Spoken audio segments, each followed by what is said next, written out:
Okay, Deck IT โอ project. เคเนาะสำหรับคลิปนี้ก็จะมาแนะนำวิธีการ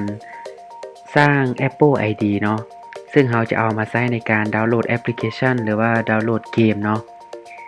ซึ่งขั้นตอนบิดเนาะให้เราเข้าไปที่แอป Safari เนาะหรือว่าใครจะเข้าไปที่ Chrome ก็ได้เนาะกดเข้าไป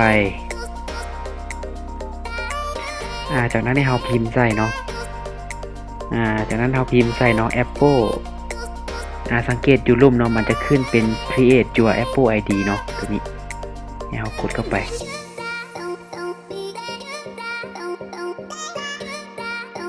ซึ่งในการที่เราจะสร้าง Apple ID ได้เนาะสิ่งที่สำคัญนะหนึ่งเนาะก็คือเราต้องมีอีเมลเนาะเพราะว่าจะเป็น Gmail Yahoo หรือว่า Outlook มันอย่างก็สามารถเอามาตั้ง Apple ID ได้เนาะเนาะจากนั้นมันจะขึ้นหน้า create your Apple ID เนาะ first name ให้เราใส่ชื่อของเราเนาะ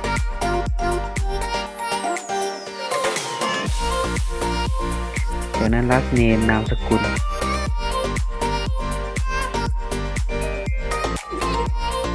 country เราใส่เป็นประเทศลาวเนาะวันเดือนปีเกิด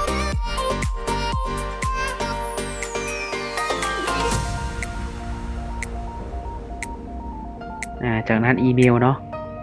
ซึ่งถ้าใครยังบ่ทันอีเมลแม่นให้ไปสร้างอีเมลก่อนเนาะแล้วเอามาใส่บนนี้เนาะจากนั้นรหัสผ่านหลังจากที่เราใส่พาสเวิร์ด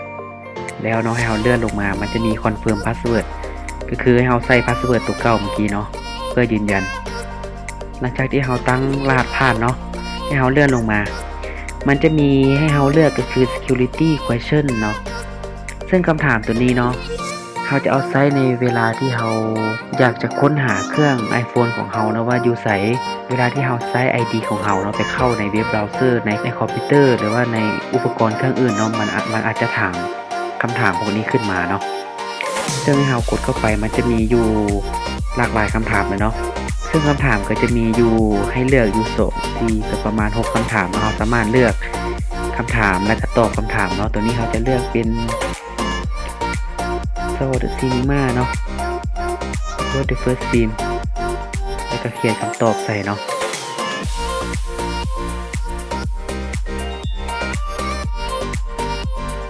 คำถามที่2ก็เลือก What is your dream job เนาะกดเข้าไป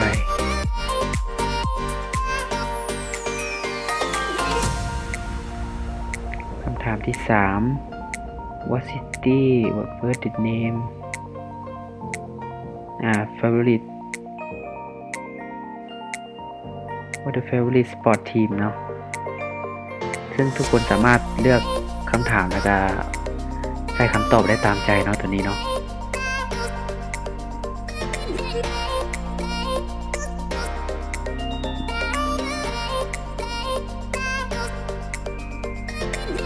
หลังจากที่เราเลือกคำถามเนาะสำเร็จเราตอบแล้วเราเลื่อนลงมามันก็จะให้เราพิมพ์คาแรคเตอร์ตัวนี้เนาะของแต่ละคนอาจจะบ่คือกันเนาะเราพิมพ์ตามที่เขาเจ้าบอกเนาะตัวพิมพ์ใหญ่ก็ต้องพิมพ์ใหญ่น้อยก็คือน้อยเนาะจากนั้นเลื่อนลงมาเนาะกด continue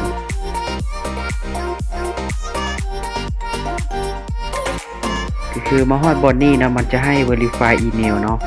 มันจะทำการส่งรหัสโค้ดเนาะไปที่อีเมลที่เราป้อนใส่เมื่อกี้เนาะให้เรากลับไปที่อีเมล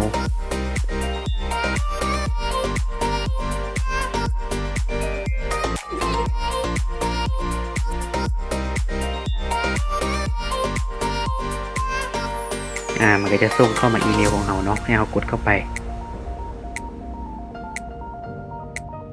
เนาะ056981เนาะ056981จากนั้นกด next เนาะ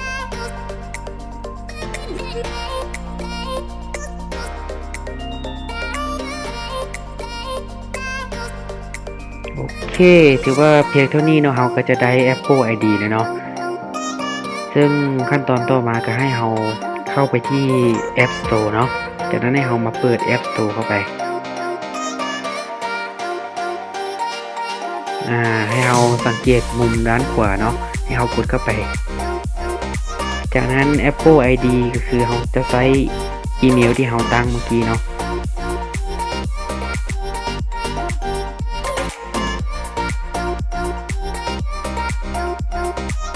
จากนั้นตามด้วยรหัสผ่านที่เราสร้างเนาะ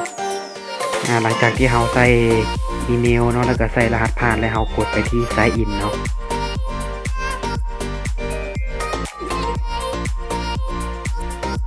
โอเคเนาะซึ่ง Apple ID ก็คือมันจะยังบ่ทันให้เราสามารถดาวน์โหลดได้เทื่อเนาะเราต้องทำการรีวิวเนาะให้เรากดไปที่รีวิวทาง Apple จะให้เรารีวิว Apple ID ที่เราสร้างเมื่อกี้เนาะอาจจะมีการใส่ข้อมูลเพิ่มเข้าไปโอเคเนาะก็คือประเทศก็เราจะเลือกเป็นประเทศลาวตัวนี้เนาะให้เรากดไปที่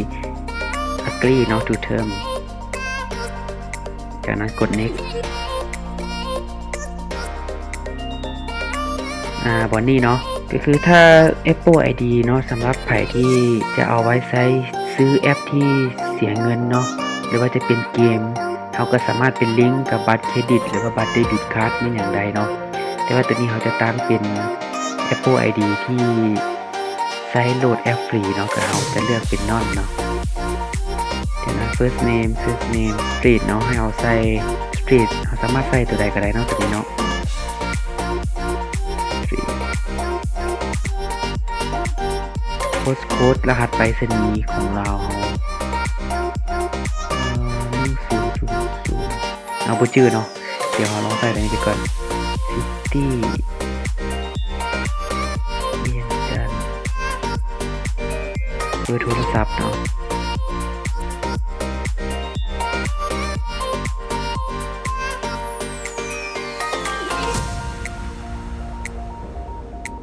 จากนั้นให้เรากด next เนาะ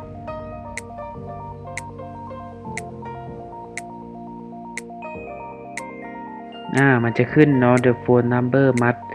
10 digit ก็คือมันจะให้เฉพาะ10ตัวเลขเนาะคือเขาจะลบเลข0ทางหน้าออกลบ0ทางหน้าออกเนาะจากนั้นกด next ป๊าบเนาะโอเคเนาะก็คือ Apple ID completed เนาะกด continue เนาะถือว่าเพียงเท่านี้เราก็จะได้ Apple ID เนาะที่ใช้ในการโหลดเกมฟรีเนาะเขาจะลองมาดาวน์โหลดเกมแล้วว่าลองโหลดแอปใดแอปหนึ่งมึงเนาะจำผู้รันลองเก็ต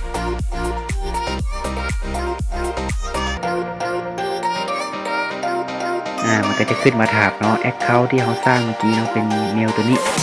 กด install เนาะจากนั้นเราใส่รหัสผ่าน Apple ID ของเราไปกดเข้าไปที่ Sign In เนาะ